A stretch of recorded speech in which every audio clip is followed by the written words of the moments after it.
16h19, nous avons au téléphone avec nous Francis Allaire. Il est directeur de la Fédération québécoise des coopératives de santé. Bon après-midi, Monsieur Dallaire. Oui, bonjour. Bonjour, mon nom c'est Allaire. C'est Allaire. Comment ça va? Oui. Comment ça va, Monsieur Allaire? Ça va très bien. Et vous, Monsieur Pierre? Je vous remercie beaucoup de m'avoir invité à votre émission. De rien, mais ça nous fait plaisir aussi de vous parler, de savoir qu'est-ce qui se passe. Je ne savais même pas qu'il existait une Fédération québécoise des coopératives de santé. Ça existe depuis longtemps, ça? Oui, tout à fait. Les coopératives, la fédération, en fait, existe depuis 2018, mais les coopératives de santé existent depuis, je dirais, début des années 2000. Donc, le modèle, en fait, c'est quoi? C'est des citoyens qui se prennent en main et qui disent, nous, on va mettre en place un lieu pour accueillir des professionnels de la santé, mais de toute nature. Okay. Donc, ça devient vraiment un carrefour en santé. Ils font de la prévention aussi et du curatif. Et là, peut se greffer toutes sortes de professions médicales. Et on en voit beaucoup en milieu périurbain et rural de ces modèles-là. Et ce qui nous concerne aujourd'hui, c'est la clinique médicale Angus. Ça, c'est pas loin de mon quartier Saint-Michel, n'est-ce pas? Et donc, c'est l'une des plus grandes cliniques avec 36 omnipraticiens et 64 médecins spécialistes. C'est gros, pas vrai? C'est très gros. Écoutez, c'est la plus grosse clinique au Québec, là, à notre connaissance. Et nous, ce qu'on dit, c'est que ça devrait pas être géré parce qu'on sait que les professionnels de la santé qui pratiquent dans cette clinique-là sont payés par l'État, par la RAMQ, par la Régie de l'assurance maladie du Québec. Okay. Et ce qu'on dit, c'est que la gestion ne devrait pas aller dans les mains de l'entreprise privée.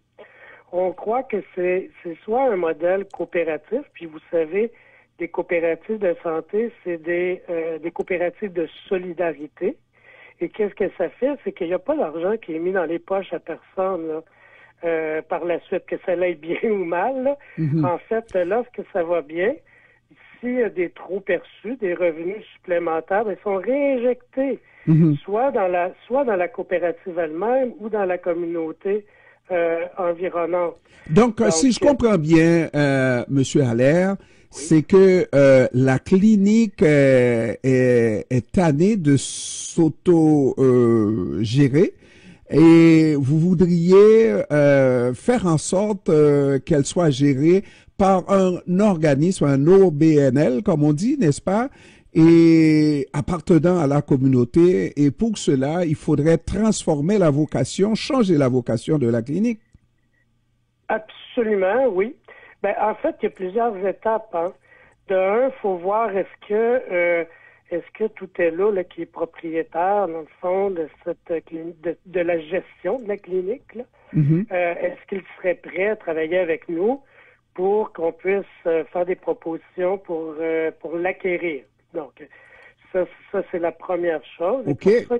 Donc, vous êtes François Allaire, vous êtes directeur de la Fédération québécoise des coopératives de santé, mais totalement à l'extérieur de la clinique Angus, là. N'en faites pas partie, pas du tout. Ah, pas du tout, non. Nous, ce qu'on dit, c'est qu'il faut regarder ce modèle-là. Absolument, le modèle coopératif. Puis là, on amorce des démarches, là, donc actuellement, là, on veut rencontrer les médecins, les professionnels. Est-ce que eux, ça les intéresse de regarder ce modèle-là, première chose. Puis, par la suite, bien sûr, les citoyens, là, les patients de la clinique, est-ce qu'ils sont intéressés? Est-ce qu'on a un modèle comme ça, coopératif ou OBNL, qui pourrait gérer? Après ça, ça soit aussi, bien sûr, avec les élus, soit les élus de tous les niveaux. Là. Ici, on peut parler du côté de Québec solidaire, c'est M. Marissal, c'est sa circonscription. Au niveau fédéral, c'est M. Boulris.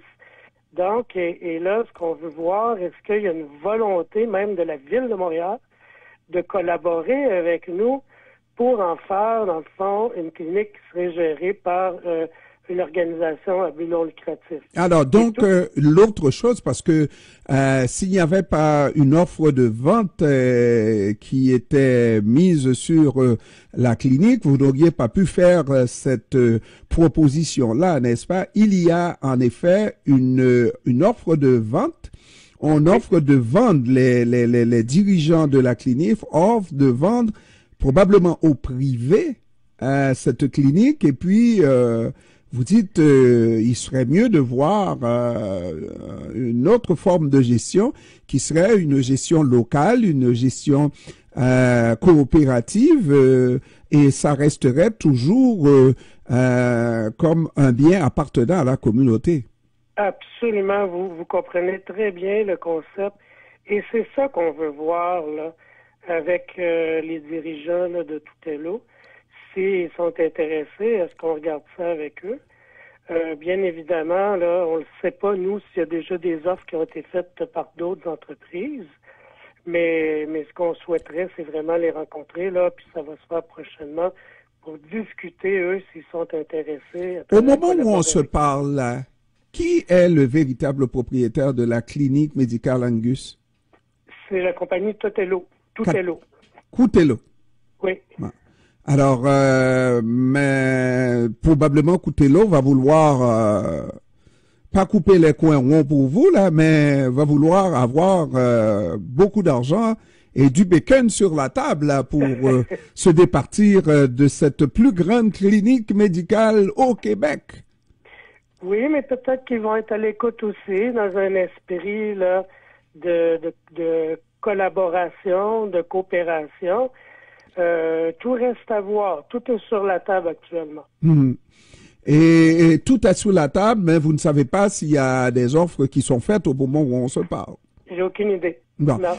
Mais maintenant, je crois que les politiques sont de votre bord, comme on dit, surtout dans la région. Vincent Marissal s'est prononcé en faveur, le député fédéral également en faveur pour qu'il y ait une gestion locale et communautaire à la rigueur, n'est-ce pas, et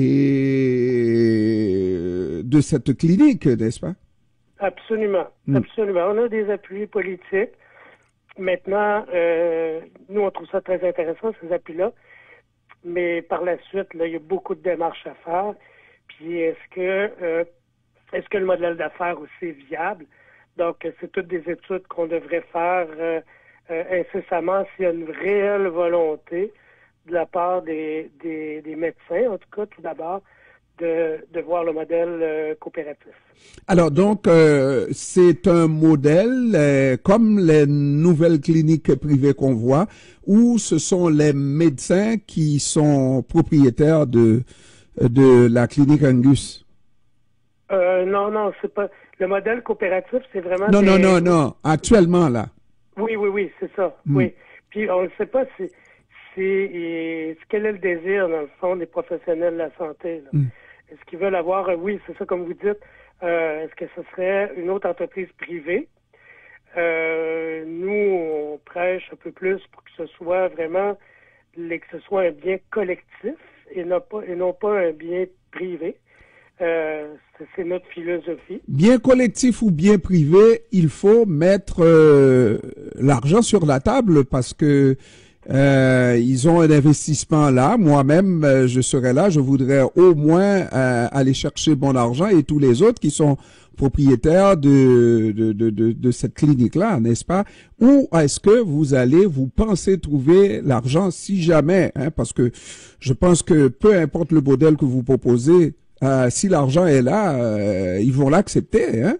Si c'est vous le plus gros contributeur ou bien votre offre est plus généreuse, ils vont l'accepter. Absolument, oui. Là, on faut voir tout ça. Là. On est au premier balbutiement, mais on a quand même des bailleurs de fonds de l'économie solidaire qui pourraient se montrer intéressés. Maintenant, moi, je leur ai pas parlé encore, bien que je les connais, mais ça prend un plan d'affaires, là. Ça, c'est vraiment la prochaine étape. Un, volonté des médecins et des patients. Et deux, on monte un plan d'affaires en parallèle. Puis nous, quand même, on travaille avec la finance solidaire dans d'autres dossiers, là. Et on s'attendrait à ce qu'il y ait une écoute, en tout cas, du moins. D'autant que il ne doit pas y avoir le feu dans la demeure, n'est-ce pas? Donc, on peut prendre le temps, si la volonté y est, n'est-ce pas? Prendre le temps de faciliter une transaction dans ce sens-là, vous croyez? Oui, absolument. Mais il faut prendre le temps, mais quand même, il faut pas trop tarder, hein?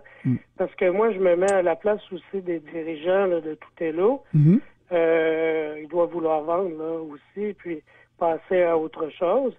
Maintenant, nous, on lève la main, puis on est prêt à travailler en ce sens-là. Puis, il faudrait pas trop tarder non plus. Bien qu'une transaction comme celle-là, ça se fasse pas là du jour au lendemain. Mais on veut être proactif tout de même.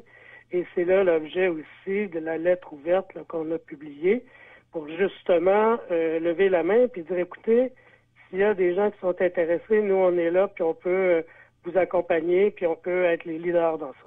Et naturellement, quand on parle d'une telle acquisition, hein, c'est plusieurs millions, n'est-ce pas? On veut pas dire milliards, mais c'est plusieurs millions. Non, c'est plusieurs millions. Ouais. C'est plusieurs millions. Plusieurs millions. Hein, c'est beaucoup de millions.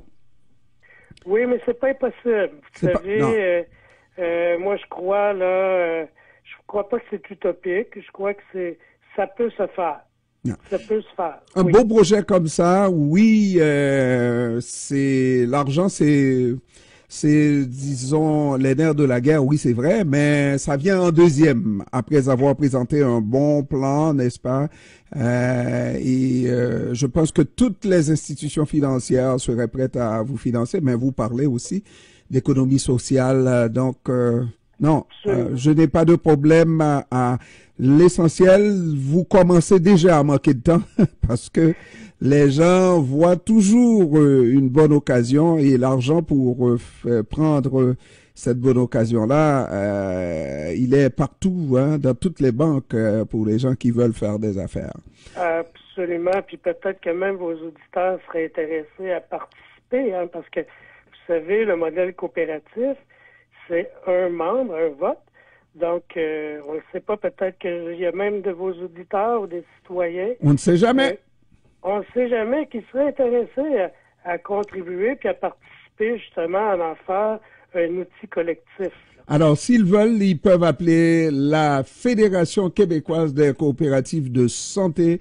Vous allez pouvoir parler avec François Allaire. C'est un directeur très ouvert. Merci. Merci.